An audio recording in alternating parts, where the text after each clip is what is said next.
할렐루야. 좋으신 하나님을 찬양합니다. 영광 감사 올려드립니다. 2월 첫 주일 말씀 묵상입니다. 오늘 말씀은 열왕기상 21장 25절로 29절 말씀을 묵상합니다. 기도합니다. 영광과 감사와 찬송이 우리 하나님께만 있습니다. 온 마음으로 하나님을 경배하며 사랑합니다. 주의 보혈을 의지하오니 우리의 모든 죄와 허물을 사하시고 온 영과 마음과 힘을 다하여 하나님을 사랑하며 예배할 수 있도록 은혜를 허락하여 주시기를 원합니다. 주의 이름을 의지하여 하나님 앞에 나온 모든 하나님의 백성들을 축복하시되 하나님의 선하신 뜻을 보이시며 믿음 위에 서게 하시고 무엇보다도 우리의 영혼이 소성함을 입게 하시며 이 마지막 때에 다시 오실 주님을 기다리는 근신하고 껴있는 믿음에 서있는 거룩한 신부의 삶 가운데 거하게 하옵소서. 우리의 삶을 축복하시고 사역을 능력있게 하시고 하나님의 영광을 위하여 쓰임받게 하옵소서. 이 시대를 잘 분별하고 하나님이 기뻐하는 삶 가운데 서기를 원합니다. 예수님의 이름으로 사모하며 기도합니다. 아멘. 25절 봅니다. 예로부터 아합과 같이 그 자신을 팔아 여호와 앞에서 악을 행한 자가 없음은 그를 그의 아내 이세벨이 충동하였음이라. 그가 여호와께서 이스라엘 자손 앞에서 쫓아내신 아모리 사람의 모든 행함같이 우상에게 복종하여 심히 가증하게 행하였더라.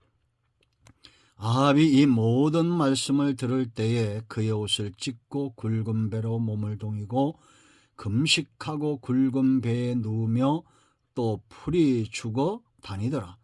여호와의 말씀이 디벳 사람 엘리야에게 임하여 이르시되 아합이 내 앞에서 겸비함을 네가 보느냐? 그가 내 앞에서 겸비함으로 내가 재앙을 저의 시대에는 내리지 아니하고 그 아들의 시대에야 그의 집에 재앙을 내리리라 하셨더라. 할렐루야. 오늘 이 말씀이 우리 모두에게 큰 은혜가 되기를 예수님 이름으로 축원드립니다. 여러분, 믿음은 보고 듣는 것과 관계가 있습니다. 떠날 수가 없습니다. 우리가 특별히 영적인 안목 그러죠. 육신의 눈으로 보는 것보다도 영적인 안목으로 보는 것이 굉장히 중요합니다.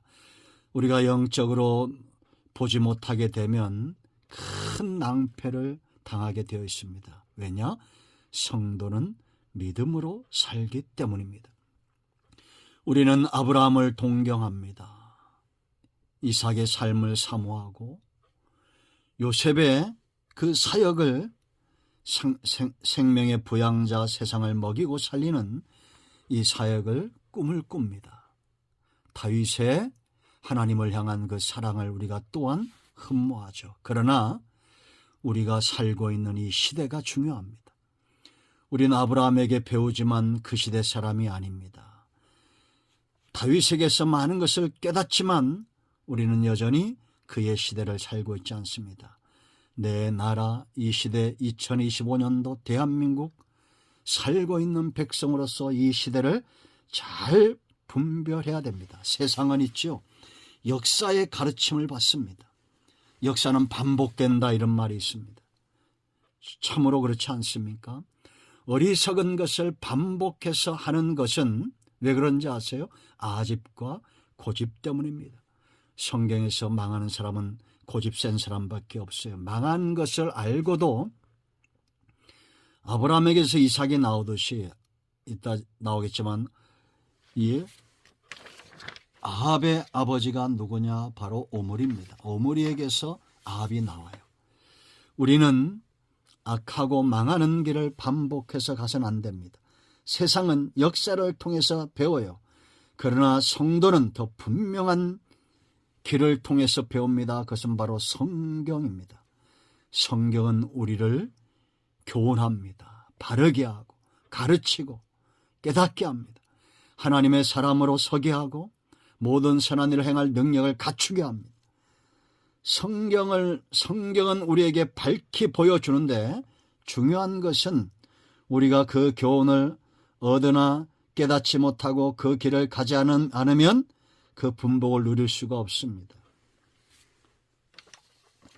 전쟁이 일어났어요. 이기는 방법을 알아요. 그러면 싸워야 될 거 아니에요. 그러나 많은 사람들은 자신들의 욕심에 눈이 가리워져서 성경을 통해서 바른 길을 보나 가지 않습니다. 좁은 길이기 때문에 넓은 길, 편한 길, 그런 길 가려고 합니다. 여러분, 오늘 이 아합, 이 북이스라엘의 왕이죠. 이 북이스라엘의 상황, 아합 왕 때에 여전히 반복되고 있음을 이 시대가 알아야 됩니다. 우리는 이 아합 왕의 시대, 북이스라엘이 망하기 직전의 이 세대를 잘 분별해서 참으로 이 세대, 우리가 살고 있는 이 세대의 교훈을 얻어야 되고 그 바른 길을 가야 될 줄로 믿습니다. 자, 여러분, 우리가 크게 세 가지 질문을 던져봐야 됩니다. 이 중요한 질문들이에요. 그 첫째는 뭐냐? 기근이 왜 오는가입니다. 기근이 왜 오는가? 전염병이 왜 오는가? 전쟁이 왜 일어나는가? 여러분, 시대가 아무리 발전을 해도 이 기근과 전염병과 전쟁은 피할 수가 없는 것 같아요.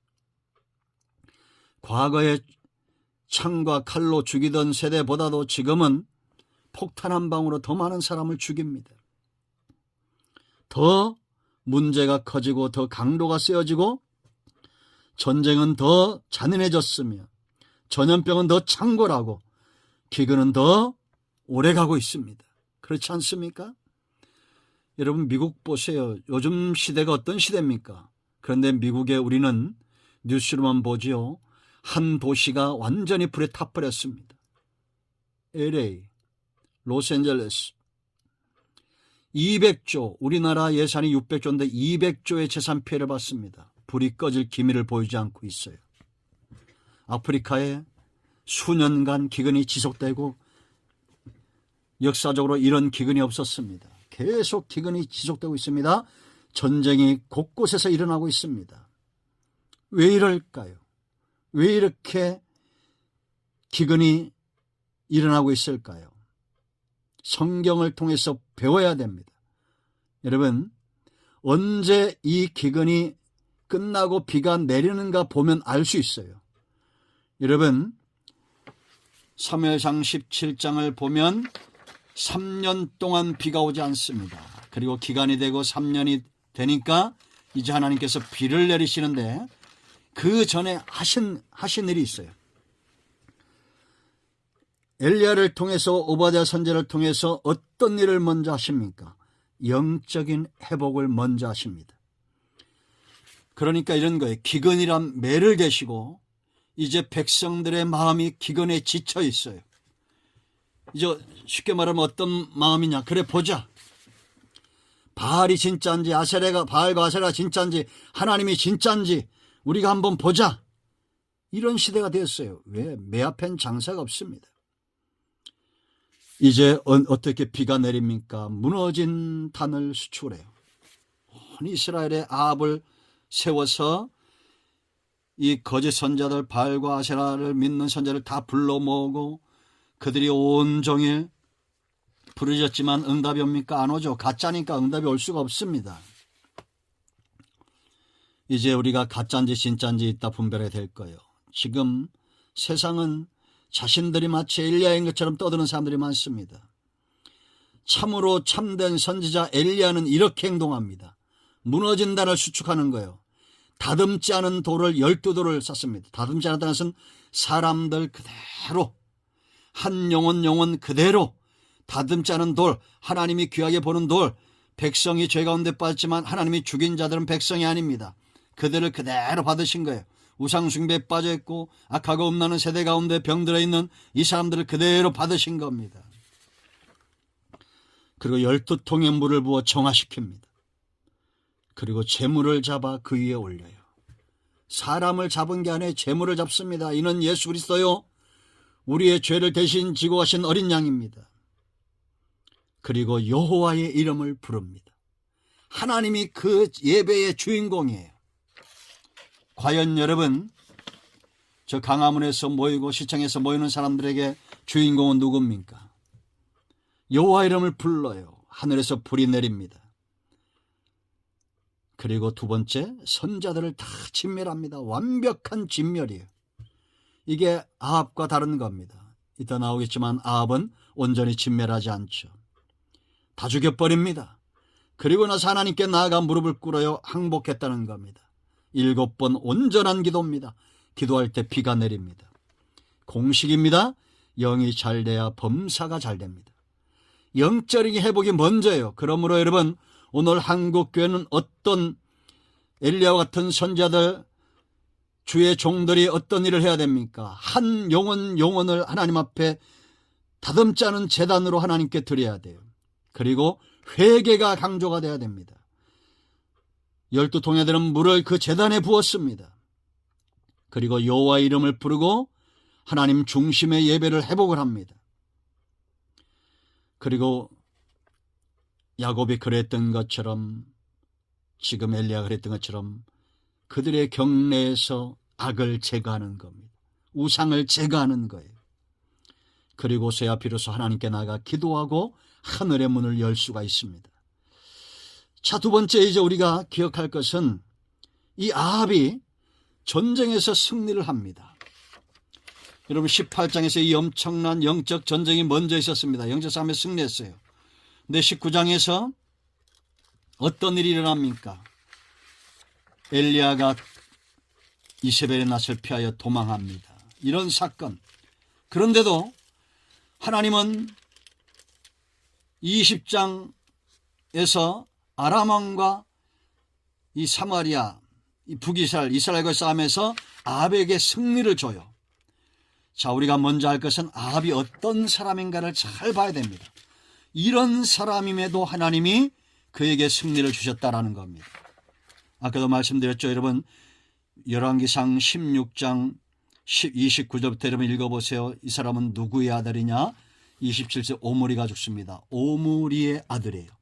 이 오므리는 어떤 사람이냐? 25절 말씀 보면 오므리가 여호와 보시기에 악을 행하되 그 전에 모든 사람보다 더욱 악하게 행하여. 그러니까 지금까지 가장 악한 왕이 오므리였어요. 근데 그 오므리가 낳은 아들이 아합이에요.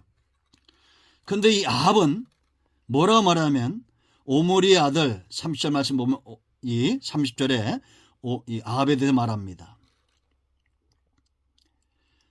29절부터 보겠습니다. 유다의 아사왕 제38년에 오므리의 아들 아합이 이스라엘의 왕이 되니라. 오므리의 아들 아합이 사마리아에서 22년 동안 이스라엘을 다스리니라. 22년 동안은 살아 있었어요. 그 기간은 하나님 앞에서 그가 얻은 기회가 되는 겁니다. 그런데 3절 말씀 보면 오므리의 아들 아합이 그의 이전 모든 사람보다, 그러니까 그의 아버지보다도 더 악한 거예요. 여호와 보시기에 악을 더욱 행하여 느밧의 아들 여로보암의 죄를 따라 행하는 것을 오히려 가볍게 여기고, 그의 아버지는 여로보암의 길로 행해서 여호와의 노를 샀다라고 20절에 말하는데, 오히려 여로보암의 길로 행하는 가볍게, 이건 우상숭배죠. 가볍게 여기고, 그러면 그 가볍게 여길 행위가 뭐냐? 시돈 사람의 왕 엣바알의 딸, 그러니까 시돈의 왕이에요. 시돈의 왕 엣바알의 딸 이세벨을 아내로 삼고 가서 바알을 섬겨 예배하고, 그러니까 우상숭배에 빠진 거예요. 자, 낯설지 않죠? 사마리아에 건축한 바알의 신전 안에 바알을 위하여 제단을 쌓았으며, 여러분, 이렇게 우상숭배에 완전히 빠진 자가 누구냐? 바로 아합이었다는 겁니다. 오늘 말씀도 보세요, 여러분. 25절 말씀 보면 예로부터 아합과 같이 그 자신을 팔아 그랬습니다. 여호와 앞에서 악을 행한 자가 없으면 그를 그의 아내 이세벨이 충동하였다. 누가요? 그 아내 이세벨이 충동하였다. 이세벨이 충동하였다. 여러분, 이단, 이세벨, 우상숭배, 이 악한 자들이 충동했다는 겁니다. 네, 여러분 보세요. 그러면 이 시대에 이렇게 아합은 충동되는 잔데 이렇게 우상숭배에 충동돼서 악한 길로 행했는데 그럼 이 시대 백성들은 어땠을까? 16장 34절 말씀 보면 여리고성을 건축하는 자가 있었습니다. 히엘이에요. 그러니까 이게 영적으로 지금 혼란스럽다는 겁니다. 여호수아를 통해 사람이 경고했죠. 여리고성의 터를 닦을 때 장자를 잃을 것이고 성문을 달 때 마다들을 잃어버릴 것이다. 실제로 이 히엘이라는 사람이 터를 닦을 때 장자가 죽었어요. 그러니까 이 세상에 땅에 소망을 둔 거예요. 그런데도 정신을 못 차리고 성을 세우고 성문 닫을 때 막내 아들 수급을 잃었어요. 맏아들 아비람을 잃고. 그런데도 이 백성은 어떻게 했느냐? 여러분, 엘리야가 뭐라고 말하냐면 이 백성들을 다 모으고 18장에서 이렇게 왕은 우상숭배에 빠져있고 이세벨은 이 왕을 충동하고 이럴 때에 백성들은 여리고성의 터를 닦고 집을 세우고 그리고 나머지 백성들 어땠냐? 21절 말씀 보면 이렇게 말합니다. 엘리야가 모든 백성에게 가까이 나아가 이르되 너희가 어느 때까지 둘 사이에서 머뭇하려느냐? 왜 둘 사이에서 머뭇하려느냐? 여호와가 만일 하나님이면 그를 따르고 바알이 만일 하나님이면 그를 따를지니라. 하니 백성이 말 한마디도 대답하지 아니하는지라. 3년 동안 기근이 없었으면 이때 아마 돌들어 죽였을 겁니다. 엘리야를. 그런데 이제 3년 지나니까 정말 바알이 하나님인지 아세라가 하나님인지 헷갈리거든. 그러니까 선지자 이사야의 말에 지금 말도 못하고 있는 겁니다. 지금 여러분 이 시대가 어떻다고 생각합니까? 몸은 먹버리고 이리 휩쓸리고 저리 휩쓸리고 그러지 않아요. 중심이 없어요. 이럴 때 하나님은 이제 이스라엘 백성들을 회복시키기 위해서 18장에서 바알과 아세라의 대적을 준비합니다. 근데 우리가 이 아합을 더 살펴봐야 돼요. 이렇게 아합이 어떤 사람이 아까 충동 잘한다고 그랬죠. 이 바알과 아세라의 선지자 다 죽었을 때 이 아합은 어떤 일을 행했느냐? 이게 엄청난 사건 아닙니까? 여러분 하늘에서 막 불이 떨어지고 바알과 아세라의 선지자들이 죽임을 당하고 그런데 아합은 그 일이 끝나자마자 42절 보면 아합이 먹고 마시러 올라가니라 그랬어요. 식탐에 아주 노예죠. 먹는 게 뭐 그래 중요하고 지금 이 상황에서 하나님 앞에 회개하고 통회하는 것이 아니라 먹고 마시려고 올라갔어요. 그리고 비가 내렸습니다. 그런 비가 내려서 마차를 타고 가는데 그 앞에 쏜살같이 여호와의 신이 임해서 엘리야가 달려감에도 깨닫지 못하고 쪼르르 가가지고 19장을 보면 이세벨에게 그대로 고자질해요. 이세벨에게. 그를 충동하는. 참 아내 사랑은 끔찍하죠. 예? 자기의 왕권보다도 하나님의 은혜보다도 지금 자기 아내를 향한 이 사랑이 끔찍합니다. 여자들이요 신랑은 아합 같은 사람 얻어야 돼요. 참 무식하죠. 이런 사람 망하면 싸잡아 망하는 겁니다. 그 2절 말씀 보세요. 이세벨이 사신을 엘리야에게 보내어 이르되 이제 이세벨이 이 말을 듣고 자기 선자들이 다 죽었다는 말을 듣고 사신을 엘리야에게 보낸 거예요. 그리고 뭐라 말이야? 내가 내일 이맘때에는 반드시 네 생명을 저 사람들 중 한 사람의 생명과 같게 하리라. 그렇게 하지 아니하면 신들이 이 신들이라는 것은 바알을 말해요. 아세라를 말해요. 내게 벌위에 벌을 내림이 마땅하니라. 그러니까 여러분 이 땅에도 지금 이 영적 싸움 두 가지의 힘이 있다는 걸 알아야 됩니다.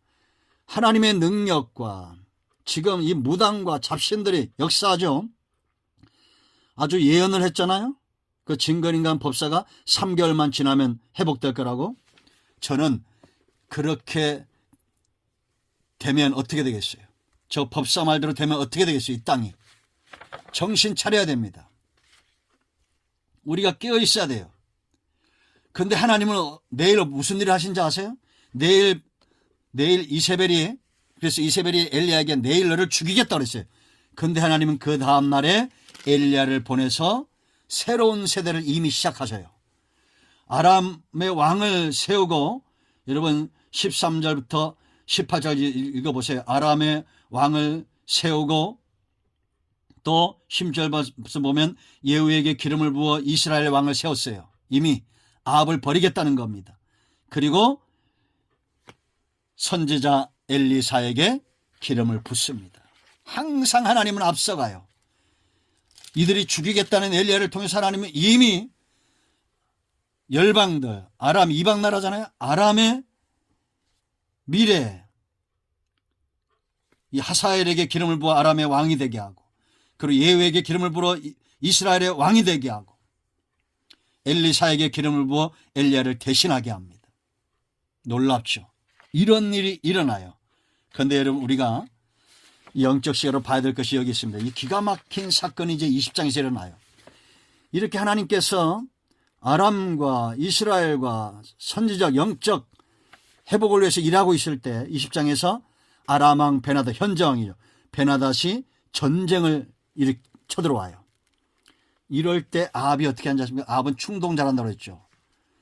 하나님 앞에 나아가 기도하지 않고, 그가 여러분 기적을 못 봤습니까? 은혜를 못 체험했어요?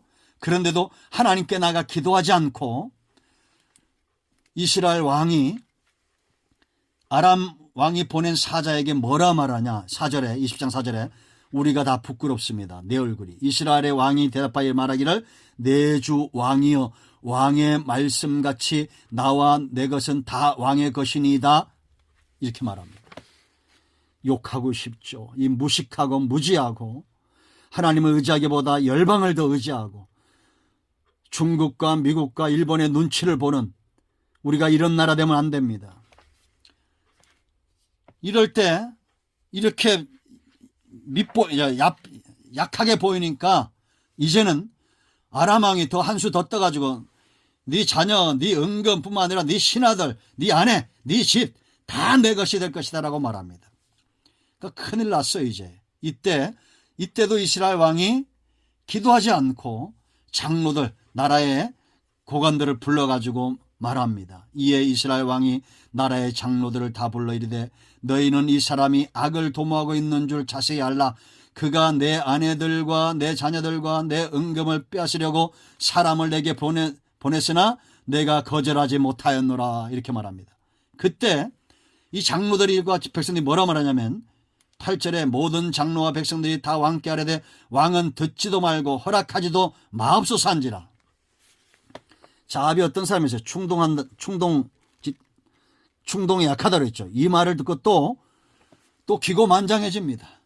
그러니까 아람 왕 베나닷이 또 사신을 보내서 이제 너희를 쳐서 치겠다고 하니까 이스라엘 왕이 대답하되 갑옷 입은 자가 갑옷 벗은 자 같이 자랑하지 못할 것이라.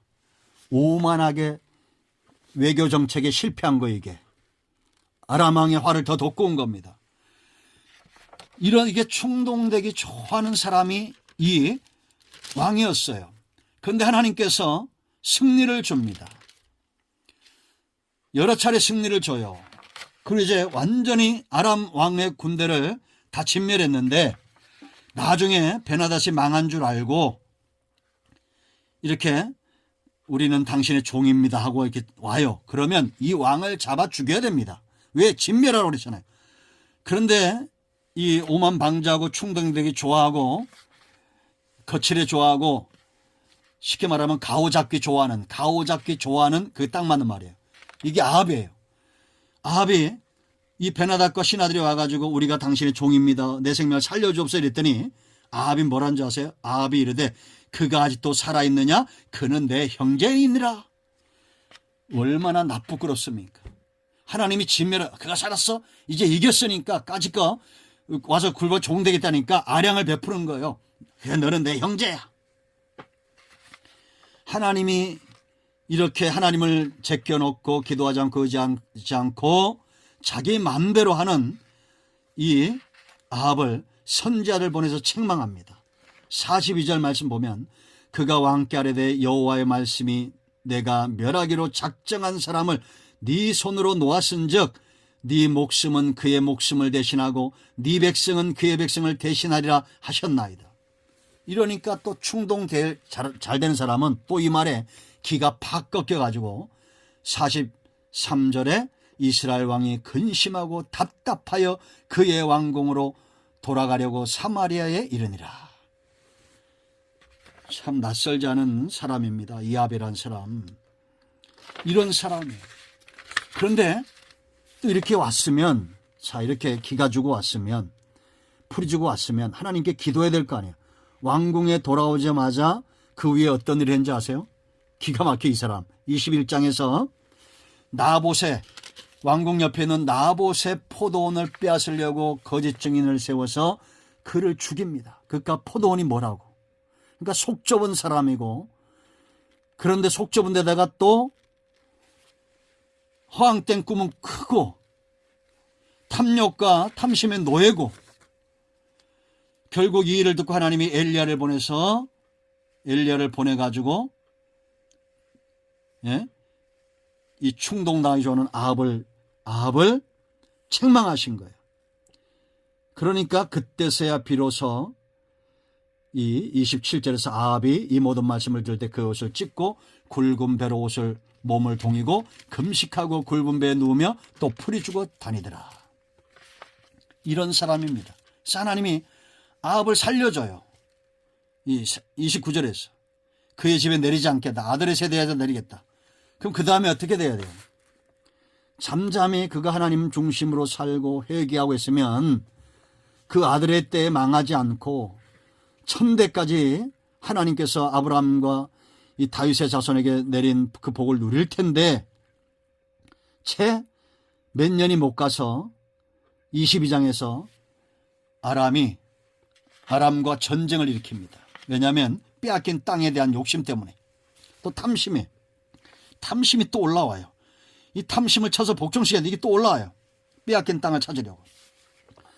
그런데 이제 걸리는 게 있잖아요. 왜냐하면 이 하나님의 진노가 걸리는 거예요. 그래서 잔꾀를 부립니다. 유다 왕과 화합을 해요. 여호사밧과 동맹을 맺어가지고 전쟁에 나가요. 그 나가면서 뭐라고 말하냐면 30절 말씀에 22장 30절 말씀 보면 이스라엘의 왕이 여호사밧에게 이르되 나는 변장하고 정쟁터로 들어가려 하노니, 왜 변장하겠어요? 하나님을 속이고자 했던 겁니다. 당신은 왕복을 입으소서. 여러분, 전쟁에 나서 왕복을 입으면 화살이 다 누구에게 날라옵니까? 그 왕에게 날라올 거 아니에요. 이스라엘 왕이 변장하고 정쟁터 들어가니라. 그런데 기가 막힌 일이 일어납니다. 자기는 병사처럼 꾸며가지고 전쟁에 나가고 여호사밧을 왕으로 꾸며가지고 전쟁터에 세우고는 자기는 일개 병사로 꾸며서 갔는데, 30절 말씀 보면 한 사람이 무심코 활을 당겨 이스라엘 왕의 갑옷 솔기를 마친지라. 아합이 활에 맞은 거예요. 변장하고 나갔는데. 그리고 온종일 맹렬하게 전쟁터에서 적이 오는 걸 막다가 피를 흘려가지고 그 병거의 피가 거득했습니다. 그 저녁 때가 되어서야 죽었어요. 그리고 이제 병사들이 그 왕의 시체를 가지고 병거를 연못에 씻었는데 그건 창기들이 목욕하는 곳이었어요. 개들이 와서 그 피를 핥았습니다. 참 어리석죠. 하나님이 주신 기회를 놓쳐버린 왕이었다. 이 충동되기 좋아하는 왕이었다라는 겁니다.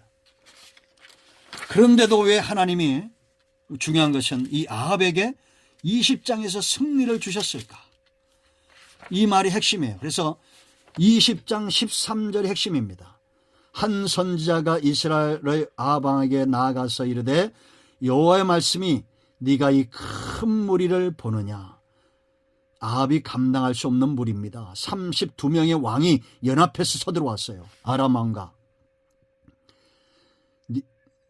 내가 오늘 그들을 네 손에 넘기리니 너는 내가 여호와인 줄 알리라 하셨나이다. 하나님이 이 전쟁을 통해서 아합에게 승리를 주시는 목적은 하나예요. 아합아, 정신 차려라. 내가 너의 하나님이다. 너 이세벨에게, 네 아내에게 충동되지 말고 내 말에 순종하고 나를 여호와인 줄 알고 정신 차리고 깨어 다윗의 길로 행하라는 거예요. 그런데도 아내 사랑이 극증했던 아합은 탐심의 노예가 됐어. 우상숭배에 빠지고 그 발을 돌이키지 않으므로 무심코 날아온 화살에 죽임을 당합니다. 여러분, 어떤 세대가 보입니까? 이제 우리가 알 것은, 핵심은 여기까지가 아니에요. 여러분들이 여기까지 말씀을 들으면 아마 우리나라 누구랑 똑같네, 아내 사랑 참 극진하지 이러면서 비아냥거릴지 몰라요. 그러나 우리는 하나님의 가슴, 하나님의 긍휼하심으로 나는 세상을 보고 있는가의 답을 가져야 됩니다. 오늘 여러분, 우리가 본문 마지막 절 29절 보세요. 아합이 내 앞에서 겸비함을 네가 보느냐. 여러분, 정말 아합이 하나님 앞에서 겸비했을까요? 지 살고자 했겠죠. 하나님이 그걸 모르셨을까요? 아합 같은 사람이 당장에 눈앞에 있는 이 위기를 모면하려고 잠깐 금식하고 잠깐 기도하고 그렇게 손으로 태양을 가리려고 하는, 하늘을 가리려고 하는 이런 영적 상태를 가진 아합을 몰랐을까요? 왜 몰랐을까요? 하나님이 22장에서 아합이 자기를 속이고 하나님이 허락하지 않는 전쟁에 나갈 것을 하나님이 다 아신 겁니다. 그런데도 하나님은 긍휼함으로 그에게 다가갑니다. 내가 재앙을 저의 시대에는 내리지 아니하고 그 아들의 시대야 그의 집에 재앙을 내리라 하셨다. 이런 긍휼하심이 있었음에도 불구하고 아합은 기회를 차버렸습니다. 고집이 센 사람 망하는 겁니다. 그러므로 여러분, 우리는 이제 왜 우리가 아합에게 주목합니까? 왜 이세벨에게 주목합니까? 왜 이 나라 대통령과 이건희 씨, 이세벨과 똑같은 이씨네요. 왜 여기 주목합니까? 하나님께 주목하세요. 사람들은 있죠, 하나님의 진노로 세상과 사람들을 판단하기를 좋아합니다. 세상을 판단하는 진노는 하나님의 권한이에요. 고유 권한이. 성경을 자세히 보면 성경의 역사 속에 나타난 것은 진노까지도 하나님의 긍휼입니다. 이세벨은 충동하는 자요, 아합은 약하고 미련하고 고집센 자요. 그러나 여전히 이런 자들이 있지만 하나님은 아합에게도 기회를 주시고 그의 기도를 들어주신다. 느헤미야 9장 19절, 광야에서 이스라엘을 버리지 않고 주야로 구름과 불기둥으로 인도하셨던 하나님이십니다. 이제 우리는 어떤 시각을 가져야 됩니까? 하나님의 긍휼하심이 그 깊이와 넓이와 높이와 길이가 어떨까요? 그걸 감도 못 잡으니까 강화문 가서 저렇게 듣기도 민망한 욕을 해야 되는 겁니다. 하나님의 그 깊은 사랑에 저런 욕이 있을까요? 저런 비아냥이 있을까요? 저런 참수함이 있을까요? 잘못된 겁니다. 여러분, 속지 마세요. 하나님은 여전히 이 시대에 저와 여러분을 세우셨고, 아합의 시대에 엘리야가 있었고, 바알과 아셀에게 무릎 꿇지 않은 7,000명의 사람들이 있었습니다. 그 사람들, 남겨놨던 사람들, 19장 18절, 그러나 내가 이스라엘 가운데 7,000명을 남기리니 다 바알에게 무릎을 꿇지 아니하고 다 바알에게 입맞추지 아니한 자니라. 여러분들, 입으로는 우리가 하나님의 영광을 위하고 나라를 위하고, 그러나 하나님은 중심을 봅니다. 탐심이 우상숭배, 골로새 3장 5절. 정말 여러분들 중심을 먼저 살펴보세요.